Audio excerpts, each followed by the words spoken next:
গতকাল ছিল জন্মাষ্টমী, তাই সকাল থেকেই তোড়জোড় শুরু হয়ে গেছিল। দুপুরে খাওয়া দাওয়ার পর পুজোর জায়গাটা সাজিয়ে নিয়েছিলাম, আর ওদিকে ভোগের রান্নাও কিন্তু শুরু হয়ে গিয়েছিল।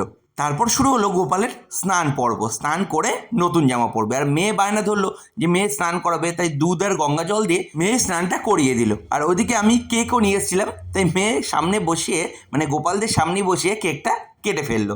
এরপরে শুরু হয়ে গেল পুজোর জোগাড় জানতে, কারণ ঠাকুরমশাই আসতে আর বেশি সময় ছিল না, তাই ভোগ, পদ্ম ফুল, মিষ্টি, চকলেট, মানে গোপালের যা যা পছন্দ সেই সব জিনিস দিয়ে সমস্ত কিছু সাজিয়ে দেওয়া হলো। আর ঠাকুরমশাই চলে এলো ঠিক সময়ে। ঠাকুরমশাই পুজো করতে করতেই ক্যাটারিংয়ের মালপত্র, মানে খাবার দাবার কিন্তু চলে এলো। খাবারে ছিল পোলাও, খিচুড়ি, আলুর দম, পাঁচ তরকারি, পায়েস, চাটনি এবং মিষ্টি। ঠাকুরমশাই পুজো করে চলে যাওয়ার পর ওই 9টা নাগাদ খাওয়া দাওয়ার ব্যাচ শুরু হলো। প্রায় 100 লোকের খাওয়া দাওয়ার আয়োজন কিন্তু আমরা প্রতি বছরে করে থাকি। সব শেষে আমরা খেতে বসেছিলাম।